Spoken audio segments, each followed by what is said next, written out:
السلام علیکم، دس از Jio politics with Aneela Shahzad. Gaza اور اسرائیل کے بارے میں خبریں جو ہیں وہ آپ مختلف نوعیت کی پڑھ ہی رہے ہیں، ڈیلی بیسس پہ دیکھ بھی رہے ہیں کیا وہاں پر غزہ کے اندر جو انسانی آبادی ہے اس کے ساتھ کیا سلوک کیا جا رہا ہے۔ کچھ ایسی ویڈیوز اور کچھ تصاویر ایسی انٹرنیٹ پر آپ کو دکھیں گی جو دیکھنے کی بھی حوصلہ نہیں ہوتا، انسان کا دل کانپ جاتا ہے کہ کس طرح سے وہاں کی جو سویلین پاپولیشن ہے، جس میں بچے ہیں، جس میں بوڑھے ہیں، جس میں خواتین ہیں،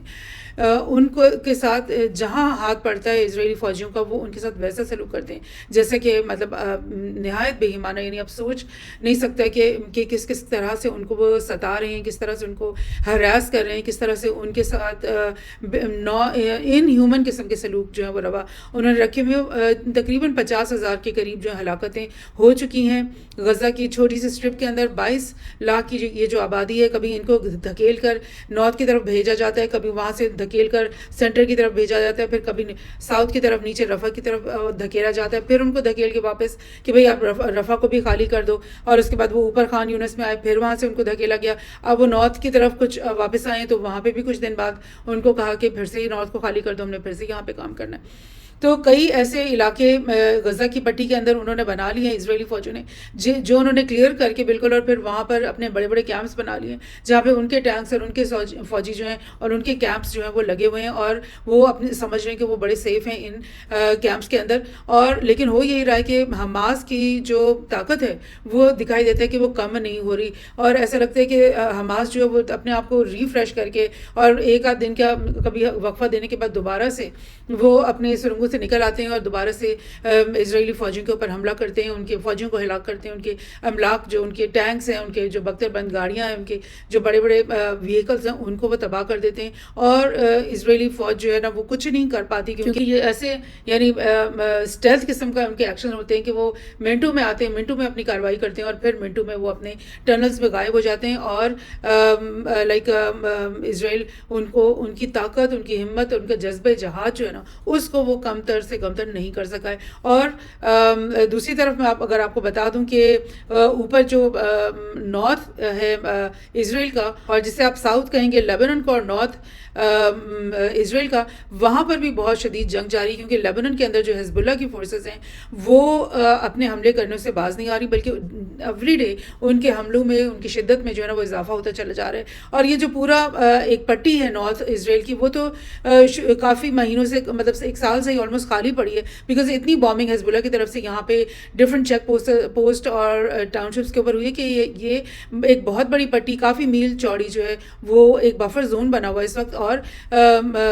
یہاں سے اسرائیلی پاپولیشن نکل چکی ہے۔ اور پہلی دفعہ ہسٹری میں ایسا ہوا ہے کہ اسرائیل کا ایک لینڈ ایریا جو ہے وہ بفر زون بنایا گیا، کیونکہ اس سے پہلے جتنی بھی جنگیں غزہ کے ساتھ ہوتی ہیں، ویسٹ بینک میں ہوتی ہیں، یا لیبنن کے ساتھ بھی بے شمار ان کی جنگیں ہوئی ہیں، اس میں اسرائیلی فوجی آگے بڑھ کر ان کے ایریاز کو کئی میل چوڑی پٹیوں کو بفر زون بنا لیتے تھے، اور یہاں پر ان کی آبادی کو بالکل ختم کر دیتے تھے۔ مگر اب یہ فرسٹ ٹائم ہوا ہے کہ حزب اللہ نے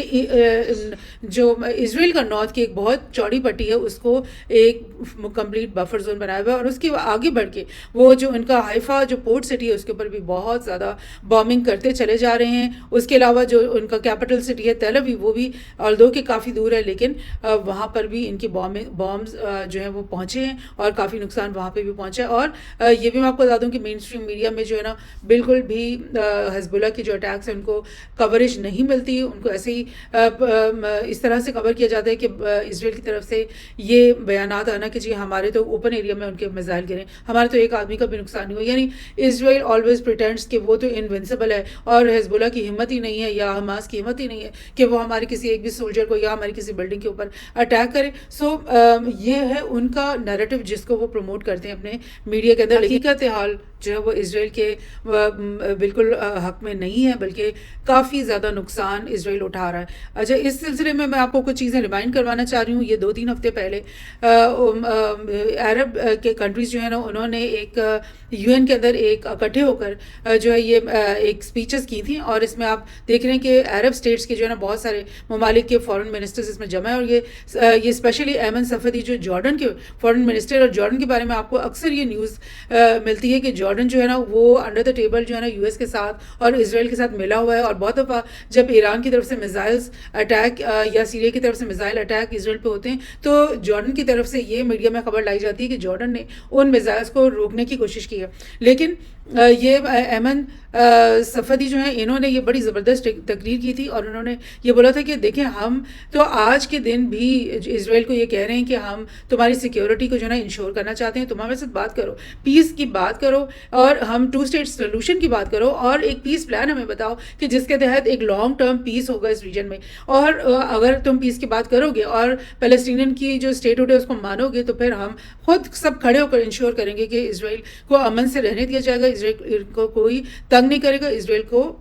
پر امن طریقے سے اپنی حکومت چلانی دی جائے گی. لیکن وہی ایمن صفدی نے یہ کہا ہے کہ اسرائیل کے مندوبین سے جب بھی بات کرتے ہیں تو وہ آج کی صرف بات کرتے ہیں کہ آج ہم ویسٹ بینک کو تباہ کر دیں, آج ہم غزہ کو تباہ کر دیں, آج ہم لیبنان کے ساتھ وار کر دیں. اور جب ان سے یہ پوچھا جاتا ہے کہ پیس کا کیا پلان ہے, اس کے بعد تم کیا کرو گے, تو ان کے پاس آگے کے جو ہے نا کوئی موو نہیں ہوتی, کوئی چال نہیں ہوتی, کوئی پلان نہیں ہوتا جس سے یہ انشور ہو کہ مڈل ایسٹ کا یہ جو ریجن ہے, یہ جو خطہ ہے, یہ پر امن ہو جائے گا. سو یہ بات بڑی سخت اور بڑی واضح کر کے ایمن صفدی نے کہی ہے کہ ہم اسرائیل کے دشمن نہیں بلکہ اسرائیل غالباً خود اپنا دشمن ہے, کیونکہ اس کے جو ایمبیشنز ہیں نا وہ اتنے اسٹرانگ اور اتنے بڑے ہیں کہ وہ ان ایمبیشنز کو پورا کرنے پہ جو یہ لگا ہوا ہے اسرائیل, تو وہ مطلب اپنی تباہی کو گویا کہ خود آواز دے رہا ہے. اسی سلسلے میں آپ کو یہ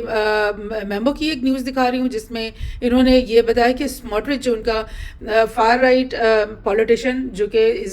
جو نیتنیاہو کی کیبنٹ کا حصہ ہے اور نیتنیاہو کو اپنی گورنمنٹ کولیشن گورنمنٹ کیونکہ اس کو بنانی تھی, تو اس نے یہ جتنے بھی فار رائٹ ایلیمنٹ ہیں جو بہت ہی فینیٹک بہت ہی ایکسٹریمسٹ قسم کے لوگ ہیں ان کو اپنی کیبنٹ میں جگہ دینی پڑی, اور انہی میں سے ایک اسموٹرچ ہے اور اس کی اپنی ایک پولیٹیکل پارٹی ہے. اور اس نے یہ بیان دیا ہے اسی مہینے 13 تاریخ کو کہ اسرائیل کا جو فیوچر ہے وہ یہ ہے کہ وہ اتنا بڑا ہو جائے, ایکسپینڈ کر کے ڈیمسکس یعنی جارڈن کی سیریا کے جو کیپٹل ہے وہاں تک ہماری بارڈرز جو ہے نا وہ اسٹریچ ہونے والی ہیں. یعنی لیبنان کو بھی وہ پورا کا پورا کور کر لے گا. اور آپ کو میں دکھاؤں کہ ڈیمسکس کدھر ہے, ڈیمسکس تو سیریا کا ایک کیپٹل سٹی ہے جو کہ یہاں پر غالباً یہاں پہ کہیں ہے. تو یہ اس کا مطلب ہے کہ اسرائیل کی جو وارڈن ہے وہ لیبنان کو کراس کر کے یہاں پہ سیریا کے اندر تک, اور پھر یہاں پر ان کا جو ہے عراق تک ان کا جو گریٹر اسرائیل کا میپ ہے نا وہ تو عراق تک پہنچتا ہے, اور یہاں پر ریور نائل تک پہنچتا ہے. یہاں پر وہ یہ دجلہ اور فرات تک پہنچتا ہے, یہ وہ ریورز ہیں دجلہ اور فرات, اور یہ یہاں سے اور یہاں ریور نائل تک یہ ان کے گریٹر اسرائیل کے خواب ہیں. کیا اسموٹرچ نے 21ویں صدی میں آ کر کے اور اتنی ڈیموکریسی کی جو دورہ ہے اور اتنا جو ہم ایڈوانس ہو گئے ہیں اور بڑے سویلائز ہو گئے ہیں, اس دور میں آ کر کے کیا اسموٹرچ یہ باتیں کر رہے ہیں کہ ہم گریٹر اسرائیل حاصل کریں گے, اور وہی باتیں جو کہ کنسپریسی تھیوری کی طرح سے بات کی جاتی ہے کہ یہ کنسپریسی تھیوریز ہیں, تو کیا اسموٹرچ جو ہے وہ ایگزیکٹلی انہی کنسپریسی تھیوریز کے اوپر اسی لائن پر سوچتا ہے. سو یہ ہو رہا ہے. بہرحال یو ایس کی طرف سے میں آپ کو ریمائنڈ کرا دوں کہ جس دن یحییٰ سنوار کا اسیسینیشن ہوا تھا غزہ کے اندر, اسی دن یو ایس کی طرف سے یہ کمالا ہارس نے کہا تھا کہ یہ ایک بڑی اچھی اپرچونٹی بن گئی ہے اس وقت کہ ہم وار کو ختم کریں, کیونکہ اسرائیل کا جو وار گول تھا کہ ہم نے حماس کو تباہ کرنا ہے, تو ان کا پہلا جو لیڈر تھے اسماعیل ہانیہ ان کو بھی شہید کر دیا گیا, اور اب یحییٰ سنوار جو کہ ان کے سیکنڈ لیڈر ریپلیس کر کے وہ بنے تھے حماس کے لیڈر, ان کو بھی شہید کر دیا گیا. تو پھر کمالا ہارس نے کہا کہ بھئی اب تو ہمارے گولز یعنی اسرائیل کے گول کمپلیٹ ہو گئے, تو اب ہمیں یہ اپرچونٹی ہے کہ ہم سیز فائر کی طرف آ جائیں. اور اینٹونی بلنکن جو ان کے سیکرٹری آف اسٹیٹ ہیں وہ بھی دورے پہ دوبارہ سے نکل آئے اور انہوں نے یہ بولا ہے کہ اسرائیل نے جو اپنی اسٹریٹجک آبجیکٹیو جو ہے نا وہ اچیو کر لیے ہیں, اور یہ اب جو ٹائم ہے نا وہ ایسا ہے کہ ہم جو بھی اسرائیل نے اپنی کامیابی حاصل کی ہیں غزہ میں ان کے اوپر وہ بلڈ اپ کرے, اور now is the time to turn those successes into enduring strategic successes. اب یہ اس کے بیچ میں کیا ان کی ایول تھنکنگ ہے وہ تو وقت کے ساتھ پتہ چلے گا, لیکن بلنکن کی باتوں سے یہ لگ رہا ہے کہ اب ہمیں سیز فائر کی طرف آ جانا چاہیے, اب ہمیں کوئی نہ کوئی نیگوسیشن کرنی چاہیے تاکہ ہم اس وار کو ختم کریں. اور یہ جو قتل و غارت ہو رہا ہے, جینوسائڈ ہو رہا ہے غزہ کے لوگوں کا, اور جو لیبنان کی طرف وار جو ہے ایکسپینڈ ہو رہی ہے, اور در حقیقت تو میں آپ کو بتاؤں کہ اصل وجہ تو یہ ہے کہ اسرائیل جو ہے وہ ابھی تک اپنی اتنی کریج اکٹھی نہیں کر سکا ہے کہ وہ ایران کو جوابی جو ہے نا وہ حملہ اس پہ کر سکتا. اسرائیل کو پتہ ہے کہ وہ ایران کے اوپر اگر کوئی بھی بھرپور قسم کا حملہ کرے گا تو اس کے بعد جب ایران کی طرف سے اور حزب اللہ کی طرف سے ایک بہت بڑی ریٹیلیشن آئے گی تو پھر اس کی اسرائیل کے تمام شہروں میں جو ہے نا وہ حملے ہوں گے اور اینٹ سے اینٹ بجا دی جائے گی اور کچھ بھی نہیں بچے گا وہاں پہ. سو یہی اسی لیے یہ وقت actually now is the time جو ہے نا وہ اس لیے ہے کیونکہ اب اسرائیل اس قابل نہیں ہے, سمجھ رہا اپنے آپ کو, نہ ہی یو ایس سمجھ رہا ہے کہ اسرائیل کے لیے یہ سروائیول کے لیے جو ہے نا یہ نیسسری ہے کہ وہ ایران کے اوپر حملہ نہیں کرے. اس لیے وہ اپنی توجہ جو ہے نا ادھر سے ہٹا کر اور وہ اس بات پہ لا رہے ہیں کہ جی ہم نے اپنے گولز اچیو کر لیے اور اب ہم وار کو کسی نہ کسی طرح سے ختم کر دیتے ہیں. سو بہرحال اچھا ہوگا اگر ایسا ہوتا ہے تو سب کے لیے بہتر ہے کہ وہ بیک آؤٹ ہو جائیں. اور لیکن یہ بات ضرور یاد رکھنی چاہیے کہ حماس اور حزب اللہ اور جو فلسطین ہے وہ اس دفعہ اور عرب اسٹیٹس بھی اس دفعہ اس بات پہ نہیں مانیں گے کہ اسرائیل اپنی کوئی مطلب بیجا قسم کی شرائط سامنے رکھے اور یہ لوگ مان جائیں. اب ایسا نہیں ہوگا بلکہ اب ان شرائط پہ جنگ بند ہوگی جو شرائط حماس اور ویسٹ بینک کے لوگ اور فلسطین کے لوگ اور ان کے جو الائنس میں سعودی لوگ ہیں, ایرانینز ہیں, جارڈینینز ہیں, ایجپشنز ہیں, وہ سب مل کر جو لائحہ عمل سامنے رکھیں گے اس کی بنیاد پہ ہی اب ایسا ہو سکے گا. لیکن اتنے ہی دنوں میں کیا ہو رہا ہے, جب تک یہ جنگ بندی ہوتی ہے آپ نے دیکھا کہ غزہ کے اندر تو وہ بے انتہا مظالم ڈھا ہی رہے ہیں, ڈیلی بیسس پہ ڈھا رہے ہیں. ایوری ڈے آپ بلا ناغہ آپ کو بومنگ کی اطلاع ملے گی جس میں 20, 30, 40, 50, 100, 150 لوگ جو ہیں وہ ہلاک ہو رہے ہیں. اور ویسٹ بینک کے اندر بھی یعنی ان کی سلسلہ جو ہے وہ مظالم کا کچھ کم نہیں ہے. بہت تیزی سے جو ایکسٹریمسٹ سیٹلرز ہیں وہاں پہ, جو وہاں کے سویلینز ہیں لیکن وہ ایکسٹریمسٹ مائنڈ سیٹ کے ہیں اور وہ سیٹلرز ہیں وہاں پہ ویسٹ بینک کے اندر, وہ اپنی علاقے کو سیٹلمنٹس کو بڑھاتے جا رہے ہیں. نیا لینڈ مزید جو ہے نا فلسطینیوں سے زبردستی جو ہے خالی کروا کے ان کے اوپر قبضہ کرتے چلے جا رہے ہیں. یعنی انہیں یہ موقع غنیمت مل رہا ہے. اور ایک طرف سے جو ہے سعودی اور یہ جو عرب اسٹیٹس ہیں اور ایران کی طرف سے یہ میسج کہ بھئی ٹو اسٹیٹ سولوشن پہ آؤ, 1967 کی بارڈرز کے اوپر واپس آؤ اور جو چیزیں جگہیں تم نے سیٹلمنٹس بنائی ہوئی سب خالی کرو اور ویسٹ بینک کو ٹوٹلی خالی کرو. اور دوسری طرف ان کی حرکتیں آپ دیکھیں کہ یہ ایکسٹریمسٹ جو سیٹلرز ہیں یہ مزید لینڈ زبردستی پیلسٹینین سے ویسٹ بینک کے اندر خالی کروا کے ان کے لینڈ کو قبضہ کرتے چلے جا رہے ہیں. Extremist settlers rapidly seizing West Bank land. یہ خبر پرانی نہیں ہے, یہ اسی پچھلے مہینے سپٹمبر کی. دوسری طرف اور بھی خبریں میں آپ سے یہ شیئر کرنا چاہ رہی ہوں کچھ ہی دن پرانی. یہ بھی خبریں کہ حماس جو اپنی کیپبلٹیز ہیں نا وہ اس کو ریگین کرتا جا رہا ہے. جیسے جیسے آپ ہم غزہ کے اندر بچوں کو ہلاک کر رہے ہیں, عورتوں کو ہلاک کر رہے ہیں, بوڑھوں کو ہلاک کر رہے ہیں, نوجوانوں کو ہلاک کر رہے ہیں, اتنا ہی ان کے اندر ریٹیلیشن کا جذبہ اور بدلہ لینے کا جو جذبہ, ریبیلین کا جذبہ, جہاد کا جذبہ وہ مزید مضبوط سے مضبوط ہوتا چلا جا رہا ہے. اور غزہ کے لوگ یہ سمجھ رہے ہیں غالباً کہ جہاد کے علاوہ ان کے پاس کوئی آپشن ہی نہیں ہے. تو اس لیے ایوری ڈے کے حساب سے, یہ تو ایک نیوز ہے نا لاسٹ منتھ کی کہ 3000 آپریٹیوز کا پتہ چلا ہے ایک رپورٹ کے مطابق کہ حماس نے 3000 مزید سپٹمبر کے مہینے میں آپریٹیوز نئے ریکروٹ بھی کر لیے, ان کو ویپنز بھی دے دیے اور ان کو بیٹل ریڈی کر لیا. لیکن یہ تو ایک رپورٹ ہے جو کہ سامنے آئی, مگر اس کے علاوہ بے شمار اور بھی چھوٹی چھوٹی رپورٹس اور حزب اللہ اور حماس کی طرف سے یہ رپورٹس آتی ہی رہتی ہیں کہ ہم نے نئے لوگوں کو ریکروٹ کیا ہے. اور یہ بھی کریڈل نے بھی یہی نیوز شیئر کی ہے. اور اس کے علاوہ انہوں نے ایک اور بڑی انٹرسٹنگ بات کی ہے جو میں بتانا چاہ رہی ہوں. Last month joint study by Critical Threats Project and Institute of Study of War revealed that after 10 months of war the Israeli army managed to defeat only 3 out of reported 24 battalions of Hamas قسام brigades. یعنی اس پوری study کے مطابق 24 battalions کام کر رہی ہیں اس وقت غزہ کے اندر Hamas کی, اور ان میں سے اگر نقصان پہنچایا یا کمپرومائز ہوئی ہیں تو ان میں سے 3 صرف بٹالینز ایک سال کے پوری جنگی پوری طرح کی آزما کے بے انتہا بومنگ کر کے ایک بلڈنگ کو مسمار کر کے ایک محلے کے اندر ریڈ کرنے کے باوجود صرف 24 میں سے 3 بریگیڈز جو ہیں بٹالینز جو ہیں وہ کمپرومائز ہو سکی ہیں ابھی تک. اور وہ جو بٹالینز ہیں ان میں بھی ریکروٹمنٹس کر کے ان کو دوبارہ کھڑا جا رہا ہے. سو کیا گولز ہیں جو کہ اسرائیل نے اچیو کیے ہیں؟ کوئی گول انہوں نے اچیو نہیں کیے ہیں. صرف ان کی ایک جابرانہ ایک طاقت کی جو ہوبرس آف پاور جو ہوتی ہے نا کہ ہم طاقتور ہیں, ہمارے پاس بوم ہے, ہمارے پاس جیٹس ہیں اور ہمارے پاس ہر ایمونیشن ہے تو ہم ان کا مطلب ان کو نیز تو نابود کر دیں گے. یہ ان کی وار اسٹریٹجی ہے. اور یہ تو سبھی جانتے ہیں کہ اگر اسٹریٹ ٹو اسٹریٹ فائٹ ہوگی, بیٹل پرسن ٹو پرسن جہاں فائٹ ہوتی ہے, اور گراؤنڈ جہاں پہ کنونشنل وارفیئر ہوتی ہے, وہاں پہ ان کی ساری اسٹریٹجیز ناکام ہو جاتی ہیں اور حماس ان کو بے انتہا نقصان پہنچاتا ہے, حزب اللہ بھی ان کو بے انتہا نقصان پہنچا رہا ہے. عرب نیوز نے ایک اور یہ رپورٹ نکالی. انہوں نے بولا کہ Israel is unable to wage war on Gaza for more than a few months without US ایس ویپنز. یعنی اسرائیل کے اندر جو ہے نا ان کی انڈیجنس ویپن میکنگ انڈسٹری بھی بہت بڑی ہے, میں آپ کو بتاؤں, اور اتنی بڑی ہے کہ وہ دنیا بھر کے ممالک کو اپنے ویپنس بیچتا رہا ہے. لیکن انہوں نے اپنی زیادہ تر جو ویپنس بنائے نا وہ اسمال آرمس بنائے, بیکاز وہ بہت سارے ممالک میں پراکسی وارز کو, گریلا وارز کو نا سپورٹ کرتے ہیں, اور ان کے سپورٹ کرنے کے لیے اور انہی لوگوں کو وہ پھر اسمال آرمس وہ بیچتے رہے, اور بڑے آرمس بھی وہ بناتے رہے. لیکن ظاہر ہے اتنی تعداد تو نہیں ہے نا کہ آپ ایک سال تک بامبنگ کیمپینز کرتے چلے جاؤ گے اور آپ جو ہے وہ آپ کی ایمونیشن اور آپ کے جو ویپنز ہیں وہ ختم نہیں ہوں گے. تو یہ رپورٹ انہوں نے نکالی کہ اگر یو ایس کی ہیلپ اور یو ایس کے ویپنز یہاں نہ پہنچتے تو 3 مہینے میں اسرائیل کی جو ایمونیشن ہے اور جو ان کی جو بھی اسٹور میں چیزیں پڑی ہوئی ہیں وہ ختم ہو جانی تھی, اور پھر انہیں آٹومیٹکلی سرنڈر کرنا پڑنا تھا یا پیس ٹاک کی طرف آنا پڑنا تھا. لیکن یو ایس کی بھرپور حمایت, اور اس کے علاوہ بھی ویسٹرن کنٹریز اور بھی ہیں جو ان کی ہیلپ کریں, تو اس کی وجہ سے ہی یہ وار جو ہے نا پرولونگ ہوئی ہے. سو یہ بات کہنا کہ بھئی یو ایس جو ہے نا وہ تو جنگ بند کروانا چاہتا ہے, اسرائیل ہی نہیں کر رہا, وہی ضد کر رہا ہے, یہ اس میں حقیقت نہیں ہے, بلکہ حقیقت حال یہ ہے کہ یہ سب ویسٹرن کنٹریز جو ہے نا بھرپور طریقے سے اس وار کو آگے بڑھا رہے ہیں اور بڑھانا چاہتے ہیں. ایک لاسٹ نیوز شیئر کر لیتی ہوں آپ کے ساتھ کہ اسرائیل کی جو اکانومی ہے is paying a high price for its widening war, کیونکہ ملٹی فرنٹل وار وہ لڑ رہے ہیں. وہ ریڈ سی میں بھی کچھ نہ کچھ اپنے کام کر رہے ہیں, اس کے بعد وہ غزہ کے ساتھ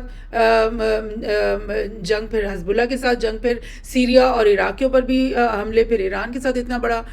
وہ جو ہے کھول لینا, محاذ کھول لینا. تو یہ ملٹی فرنٹل وار جو ہے اس کے لیے آپ کے پاس کتنی ہی اکوپمنٹس ہو, کتنی ہی آپ کے پاس تیاری ہو, وہ کم پڑ جاتی ہے. آپ کو پتہ ہے یوکرین کی وار میں رشیا اتنا بڑا ملک ہے, اتنی بڑی اس کی فوجیں ہیں, مگر اس کو بھی اپنی ہیلپ کے لیے کبھی ایران کے پاس جانا پڑا ہے, کبھی نارتھ کوریا کے پاس. تو اسرائیل تو بہت ہی چھوٹا سا ایک ٹائنی سا کنٹری ہے جو لائک اس کے پاس تو اتنا لینڈ ایریا ہی نہیں ہے کہ وہ بڑے بڑے ڈیپوز بنا کے اور مطلب اپنی بڑی بڑی وہ اسٹوریج کرے. بہرحال اکانومی کے اوپر بہت زیادہ برا اثر پڑ چکا ہے. جو ریٹنگ ایجنسیز ہیں انہوں نے 2 دفعہ اس عرصے میں ان کی کریڈٹ ریٹنگ کو ڈاؤن گریڈ کر دیا اسرائیل کی, کیونکہ اتنی جو جنگی حالات ہیں اس کی وجہ سے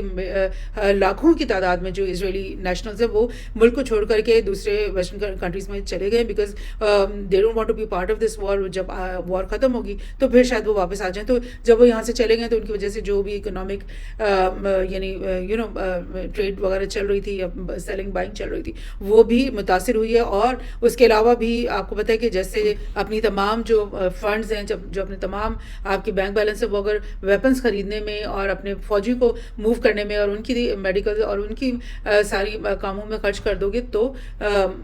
باقی اکنامک ایکٹیویٹیز کے لیے تو پیسے آپ کے پاس بہت کم رہ جائیں گے. تو بیفور اکٹوبر 7 اٹیک اس رپورٹ میں یہ کہہ رہے ہیں کہ آئی ایم ایف نے فورکاسٹ کیا تھا کہ اسرائیل کی جو اکانومی ہے وہ 3.4% پہ گرو کرے گی اس سال میں, یعنی یہ جو سال گزر گیا. لیکن اب جو پروجیکشن ہے نئی اس کے مطابق اس کی جو گروتھ ہے وہ 1% یا 1.9% گروتھ ہوگی اس آنے والے سال میں, اور وہ بھی وہ یہ کہہ رہے ہیں کہ جو ہم اسیس کر رہے ہیں اس سے بھی مزید ویک ہو سکتی ہے, بیکاز یہ ہم نے ایک اسیسمنٹ لگائی ہے, لیکن حالات کیسے چلتے ہیں اور کیسے اسرائیل کوپ اپ کرتا ہے اس پہ بھی ڈیپینڈ کرے گا. سو اگر وار اسی طرح چلتی رہی اور اسرائیل کے جو نیشنل شہری ہیں وہ اسی طرح سے یہاں سے جاتے رہے, کوچ کرتے رہے, اور اسرائیل کے پاس جو بھی سرپلس اس کے پاس بینک بیلنس ہے وہ وار کی نظر ہی اتر چلا گیا, اور جو نقصانات جو ہو رہے ہیں بے شمار حزب اللہ کی راکٹ فائرنگ کی وجہ سے, وہ نقصانات پورے کرنے کے لیے جب ان کو تخمینے لگانے پڑیں گے تو پھر ان کو پتہ چلے گا کہ ان کے بینک پہ تو اب اتنا پیسہ ہی نہیں ہے کہ وہ اپنی ان گری ہوئی دیواروں کو بھی واپس لگا سکیں. سو یہ سسٹم چل رہا ہے. وار جو ہے وہ ڈبل ایج ہے. حماس ایک چھوٹی سی فورس ہے, یعنی آپ سمجھ لیں کہ بہت سی چھوٹا سا ایک خطہ اور ایک بہت ہی چھوٹی سی اس کے اندر فورس، لیکن اتنی جذبہ جہاد کی انہوں نے دنیا کی جو بڑی سے بڑی فوجی طاقتیں ہیں، یو ایس کی آپ سمجھ لیں، برٹن کی سمجھ لیں، جو کہ اسرائیل کے بیک پہ کھڑی ہے، اور اسرائیل خود اپنے آپ کو ایک بہت بڑی فوجی طاقت سمجھتا تھا، اور ان سب کو ایک طرح سے وہ ایج پر لے کر آ گیا، گھٹنے ٹیکنے پر ان کو مجبور کر رہا ہے. اور یہی ہوا تھا افغانستان میں، جبکہ پوری نیٹو اور پوری یو ایس کی جو طاقت کے باوجود جو ہے افغانیوں نے ان کو گھٹنے ٹیکنے پہ مجبور کیا، اور ان کو مطلب بیک فٹ ہونے پر، بھاگنے پہ، ودرا کرنے پہ مجبور کیا. اور آج ہم وہی تاریخ جو ہے ہو سکتا ہے ویری پاسبل کہ وہی تاریخ ہم غزہ کے اندر بھی دیکھیں، اسرائیل کی اور غزہ کے وار میں بھی یہ دیکھیں کہ یہ اتنا بڑا طاقتور جو کنٹری ہے، اس کو بیک فٹ ہونا پڑے، ودرا کرنا پڑے، سیز فائر کرنا پڑے، اور حماس کی ٹرمز پہ ہی اس کو سیز فائر کرنا پڑے گا.